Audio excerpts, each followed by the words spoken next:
السلام علیکم ورحمۃ اللہ۔ پچھلی قسط میں ہم بتا چکے ہیں کہ سلطان صلاح الدین ایوبی اور فوج کا سالار ناجی محو گفتگو تھے۔ کافی دیر تک ان کے درمیان تبادلہ خیال ہوتا رہا۔ صلاح الدین ایوبی سے کہا گیا کہ سلطان بڑی لمبی مسافت طے کر کے آئے ہیں، لہٰذا سلطان کو آرام کر لینا چاہیے۔ سلطان کہنے لگے کہ مجھ پر جو بوجھ لادا گیا ہے، مجھ پر جو ذمہ داری عائد کی گئی ہے، میں اس کا اہل نہ تھا، لہذا میری نیندیں اڑ گئی ہیں۔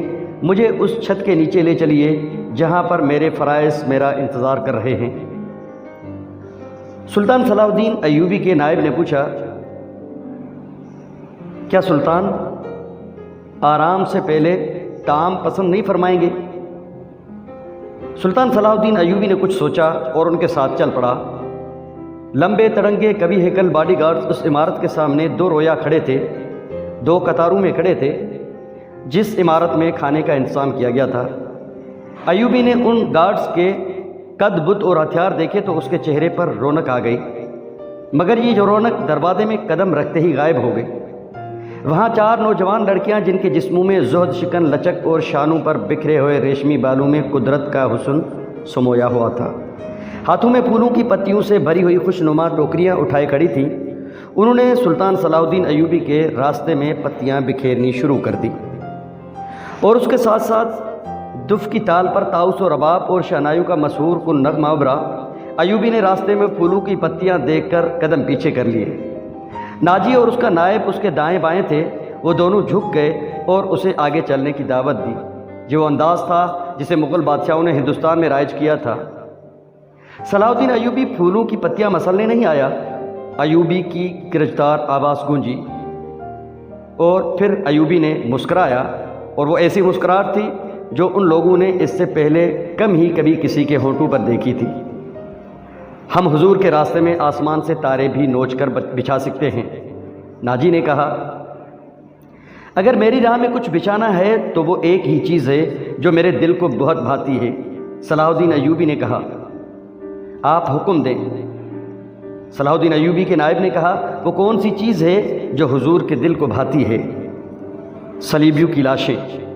صلاح الدین ایوبی نے مسکرا کر کہا، مگر فوراً ہی اس کی مسکراہٹ غائب ہو گئی۔ اس کی آنکھوں سے شعلے نکلنے لگے۔ اس نے دھیمی آواز میں، جس میں قہر اور عتاب چھپا ہوا تھا، مسلمان کی زندگی پھولوں کی سیج نہیں، جانتے نہیں ہو صلیبی سلطنت اسلامیہ کو چوہوں کی طرح کھا رہے ہیں، اور جانتے ہو کہ وہ کیوں کامیاب ہو رہے ہیں؟ صرف اس لیے کہ ہم نے پھولوں کی پتیوں پہ چلنا شروع کر دیا ہے۔ ہم نے اپنی بچوں کو ننگا کر کے ان کی عصمتیں روند ڈالی ہیں۔ میری نظریں فلسطین پر ٹکی ہوئی ہیں، تم میری راہ میں پھول بچھا کر مصر سے بھی اسلام کا پرچم اتروا دینا چاہتے ہو؟ اس نے سب کو ایک نظر دیکھا اور دبدبے سے کہا، اٹھا لو یہ پھول میرے راستے سے۔ میں نے ان پر قدم رکھا تو میری روح کانٹوں سے چھلنی ہو جائے گی۔ ہٹا دو لڑکیوں کو میرے راستے سے، کہ ایسا نہ ہو کہ میری تلوار ان کے اتنے دلکش سنہرے بالوں میں الجھ کر بیکار ہو جائے۔ حضور کی جاہ و حشمت۔ مجھے حضور نہ کہو۔ صلاح الدین ایوبی نے بولنے والے کو یوں ٹوک دیا جیسے تلوار سے کسی کافر کی گردن اڑا دی ہو۔ اس نے کہا، حضور تو وہ تھے جن کا تم کلمہ پڑھتے ہو، جن کا میں غلام بے دام ہوں، میری جان فدا ہو۔ اس حضور اکرم صلی اللہ علیہ وسلم کے مقدس پیغام کو میں نے سینے پر کندہ کر رکھا ہے۔ میں یہی پیغام لے کر مصر آیا ہوں۔ صلیبی مجھ سے یہ پیغام چھین کر بحیرہ روم میں ڈبا دینا چاہتے ہیں، شراب میں غرق کر دینا چاہتے ہیں۔ میں بادشاہ بن کے نہیں آیا۔ لڑکیاں کسی کے اشارے پر پھولوں کی پتیاں سمیٹ کر وہاں سے جا چکی تھی۔ صلاح الدین ایوبی تیزی سے دروازے کے اندر چلا گیا۔ ایک وسیع کمرہ تھا، اس میں ایک لمبی میز رکھی تھی جس پر رنگا رنگ پھول بکھرے ہوئے تھے، اور ان کے درمیان روسٹ کیے ہوئے بکروں کے بڑے بڑے ٹکڑے، سالم مرغ اور جانے کیسے کیسے کھانے سجے ہوئے تھے۔ صلاح الدین ایوبی رک گیا اور اپنے نائب سے پوچھا، کیا مصر کا ہر ایک باشندہ اسی قسم کا کھانا کھاتا ہے؟ نہیں حضور، نائب نے جواب دیا، غریب لوگ تو ایسے کھانے کے خواب بھی نہیں دیکھ سکتے۔ تم سب کس قوم کے فرد ہو؟ صلاح الدین ایوبی نے پوچھا، کیا ان لوگوں کی قوم تم سے الگ ہے جو ایسے کھانوں کے خواب نہیں دیکھ سکتے؟ کسی طرف سے کوئی جواب نہ پا کر اس نے کہا، اس جگہ جس قدر ملازم ہیں، یہاں جتنے بھی سپاہی ڈیوٹی دے رہے ہیں، ان سب کو اندر بلاؤ، یہ کھانا انہیں کھلا دو۔ اس نے لپک کر ایک روٹی اٹھائی، اس پر 2-3 بوٹیاں رکھی اور کھڑے کھڑے کھانے لگا۔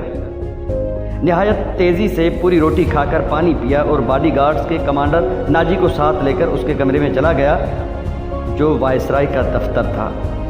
2 گھنٹے بعد ناجی باہر نکلا، دوڑ کر اپنے گھوڑے پر سوار ہوا، ایڑ لگائی اور نظروں سے اوجھل ہو گیا۔ رات ناجی کے خاص کمرے میں اس کے 2 کمانڈر جو اس کے معتمد اور ہمراز تھے اس کے پاس بیٹھے شراب پی رہے تھے۔ ناجی نے کہا، جوانی کا جوش ہے، تھوڑے دنوں میں ٹھنڈا کر دوں گا۔ کمبخت جو بھی بات کرتا ہے کہتا ہے رب کعبہ کی قسم صلیبیوں کو سلطنت اسلامیہ سے باہر نکال کر دم لوں گا۔ صلاح الدین ایوبی، ایک کمانڈر نے طنزیہ اور سوالیہ استفہامیہ انداز میں پوچھا، اتنا بھی نہیں جانتا کہ سلطنت اسلامیہ کا دم نکل چکا ہے؟ اب سوڈانی حکومت کریں گے، سوڈانی۔ کیا آپ نے اسے بتایا نہیں کہ یہ 50,000 کا لشکر سوڈانی ہے؟ دوسرے کمانڈر نے ناجی سے پوچھا، اور یہ لشکر جسے وہ اپنی فوج سمجھتا ہے صلیبیوں کے خلاف کبھی نہیں لڑے گا، کیا آپ یہ بات اسے بتا نہیں سکتے؟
اداکاری، چرب زبانی اور بھیس بدلنے میں مہارت رکھتا تھا۔ جنگوں میں اس نے جاسوسی بھی کی تھی اور جاسوسوں کو پکڑا بھی تھا۔ اس کا اپنا گروہ تھا جو آسمان سے تارے بھی توڑ لاتا تھا۔ صلاح الدین ایوبی کو جاسوسی کی اہمیت سے واقفیت تھی۔ فنی مہارت کے علاوہ علی میں وہی جذبہ تھا جو صلاح الدین ایوبی میں تھا۔ تم نے سنا علی؟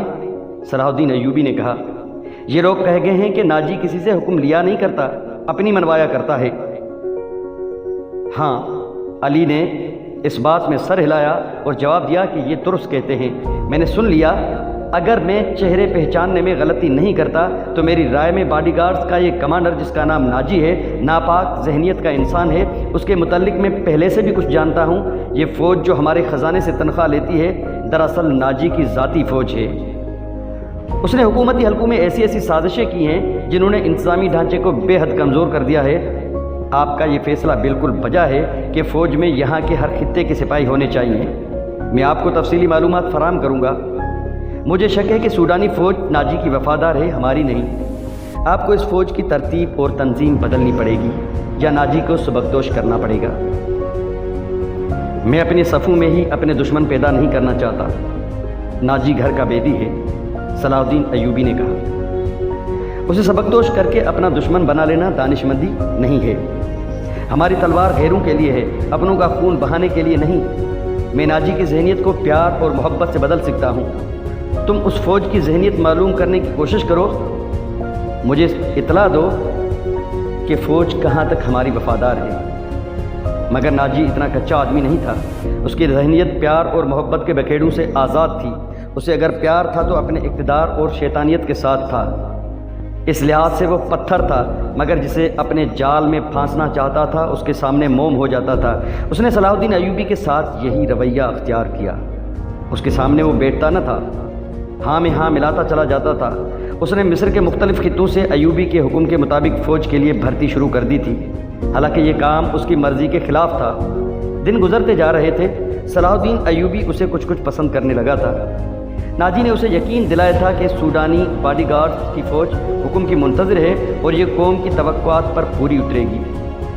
ناجی صلاح الدین ایوبی کو 2-3 مرتبہ کہہ چکا تھا کہ وہ باڈی گارڈز کی طرف سے اسے دعوت دینا چاہتا ہے اور فوج اس کے اعزاز میں جشن منانے کے لیے بےتاب ہے، لیکن صلاح الدین ایوبی مصروفیت کی وجہ سے یہ دعوت قبول نہ کر سکا تھا۔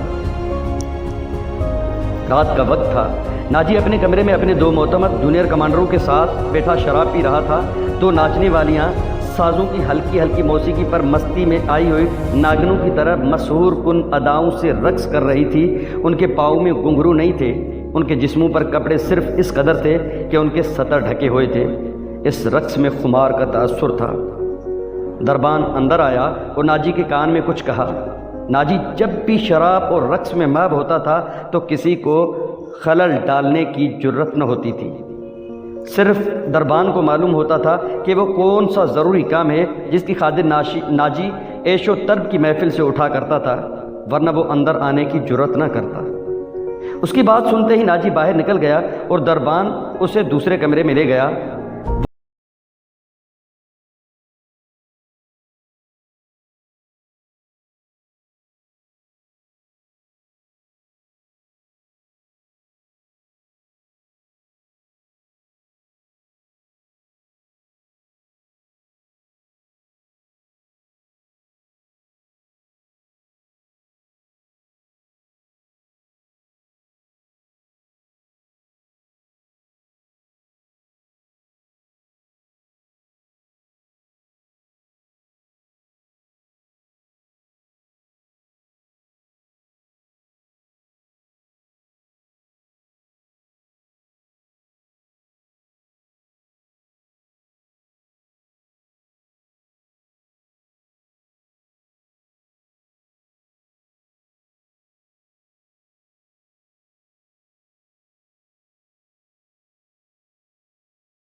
وہ اتنی ہی نفرت کرتا ہے جتنی ہر مسلمان خنزیر سے کرتا ہے۔ میں نے سنا تھا کہ آپ کے پاس لڑکیوں کا ایک ایسا طلسم ہے جو نیل کی روانی کو روک لیتا ہے، کیا وہ طلسم بیکار ہو گیا؟ زکوئی نے پھر سے سوال کیا۔ میں نے اسے ابھی آزمایا نہیں، یہ کام تم کر سکتی ہو۔ میں صلاح الدین ایوبی کی عادتوں کے متعلق تمہیں کچھ بتا دوں گا۔ کیا آپ اسے زہر دینا چاہتے ہیں؟ زکوئی نے پوچھا۔ ابھی نہیں، ناجی نے جواب دیا، میری اس کے ساتھ کوئی دشمنی نہیں، میں صرف یہ چاہتا ہوں کہ وہ ایک بار کسی تم جیسی لڑکی کے جال میں پھنس جائے، پھر میں اسے اپنے پاس بٹھا کر شراب پلاؤں گا۔ اگر اسے قتل کرنا مقصود ہوتا تو میں یہ کام فدائیوں سے نہایت آسانی کے ساتھ کرا سکتا تھا۔ یعنی آپ اس کے ساتھ دشمنی نہیں، دوستی کرنا چاہتے ہیں؟ زکوئی نے پوچھا۔ اتنا برجستہ جملہ سن کر ناجی چند لمحے کے لیے لڑکی کو دیکھتا رہا، اس کی توقع سے زیادہ ذہین تھی۔ ہاں زکوئی، ناجی نے اس کے ملائم بالوں پر ہاتھ پھیر کر کہا، میں اس کے ساتھ دوستی کرنا چاہتا ہوں، ایسی دوستی کہ وہ میرا ہم نوالا اور ہم پیالہ بن جائے۔ آگے میں جانتا ہوں کہ مجھے اس سے کیا کام لینا ہے۔ ناجی نے کہا اور ذرا سوچ کر بولا، لیکن میں تمہیں یہ بتا دینا ضروری سمجھتا ہوں کہ ایک جادو صلاح الدین ایوبی کے ہاتھ میں بھی ہے۔ اگر تمہارے حسن اور ناز انداز پر اس کا جادو چل گیا تو میں تمہیں زندہ نہیں رہنے دوں گا۔ اگر تم نے مجھے دھوکہ دیا تو تم ایک دن سے زیادہ زندہ نہیں رہ سکو گی۔ صلاح الدین ایوبی تمہیں موت سے بچا نہیں سکے گا، تمہاری زندگی اور موت میرے ہاتھ میں ہے، تم مجھے دھوکہ نہیں دے سکو گی۔ اسی لیے میں نے تمہارے ساتھ کھل کر باتیں کی ہیں، ورنہ میرے رتبے اور حیثیت کا آدمی ایک پیشاور لڑکی کے ساتھ پہلی ملاقات میں ہی ایسی باتیں کبھی نہ کرتا۔ یہ آپ کو آنے والا وقت بتائے گا کہ کون کس کو دھوکہ دیتا ہے۔ زکوئی نے کہا، مجھے یہ بتائیے کہ صلاح الدین ایوبی تک میری رسائی کس طرح ہوگی؟ میں اسے ایک جشن میں بلا رہا ہوں، ناجی نے کہا، اسے رات اپنے ہاں رکھوں گا اور تمہیں اس کی خوابگاہ میں داخل کر دوں گا۔ میں نے تمہیں اسی مقصد کے لیے بلایا ہے، آگے میں سنبھال لوں گی۔ زکوئی نے جواب دیا۔ اگلی قسط کے لیے منتظر رہیے گا۔ السلام علیکم ورحمۃ اللہ۔